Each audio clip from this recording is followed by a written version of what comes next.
ಜಾರ್ಗೆ ಒಂದು 3-4 pack Oreo biscuit ಹಾಕ್ಕೊಂಡು ನಾವು ಅಂಗಡಿಯಿಂದನೇ ತೊಗೊಬಂದಿದ್ದು. ಈ ಓರಿಯೋ ಬಿಸ್ಕೆಟ್ನ ಮಿಕ್ಸಿಲಿ ಸಣ್ಣದಾಗಿ ರುಬ್ಕೋಬೇಕು, ಪುಡಿ ಪುಡಿ ಆಗಬೇಕು. ಬೌಲ್ಗೆ ರುಬ್ಬಿರೋಂತಹ ಓರಿಯೋ ಬಿಸ್ಕೆಟ್ ಪೌಡರ್ನ ಹಾಕೋಬೇಕು. ಆಮೇಲೆ ಸ್ವಲ್ಪ ಅದನ್ನು ಕಲಸೋಕ್ಕೆ ಸ್ವಲ್ಪ ಹಾಲು ಹಾಕೋಬೇಕು. ನಾನು ಅಂಗಡಿಯಿಂದನೇ ತೊಗೊಬಂದಿದ್ದೆ, ನಂದಿನಿ ಮಿಲ್ಕ್. ಒಂದು ಸ್ಪೂನ್ ತೊಗೊಂಡು ಅದನ್ನು ನಿಧಾನವಾಗಿ ಕಲಿಸ್ಬೇಕು. ಗಟ್ಟಿನೂ ಇಲ್ಲ ತಿಳಿನೂ ಇಲ್ಲ, ಹಂಗೆ ಸ್ವಲ್ಪ ಸ್ವಲ್ಪ ಹಾಲು ಬಿಡಿಸ್ಕೊಂಡು ಕಲಿಸ್ಬೇಕು. ಕಲಸಾದ್ಮೇಲೆ ಡೈರಿ ಮಿಲ್ಕ್ ಚಾಕ್ಲೇಟ್ ತೊಗೊಂಡು ಸಣ್ಣದಾಗಿ ಕಟ್ ಮಾಡ್ಕೊಂಡು ಅದ್ರ ಮಧ್ಯೆ ಮಧ್ಯೆ ಇಡಬೇಕು.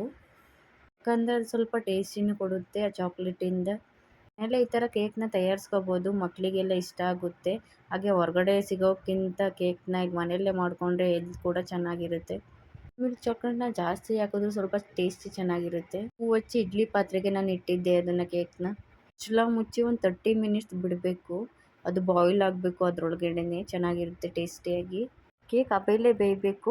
ಬೆಂದಾದ್ಮೇಲೆ ತೆಗೆದುಬಿಟ್ಟು ಬೇಕಾದ್ರೆ ಕಟ್ ಮಾಡ್ಕೋಬೋದು. ಮಗ ಚೆನ್ನಾಗಿತ್ತು ಅಂತ ಅವನೇ ಫಸ್ಟ್ ತಿಂದು ಟೇಸ್ಟ್ ನೋಡ್ಬಿಟ್ಟು ಚೆನ್ನಾಗೈತೆ ಅಂದ.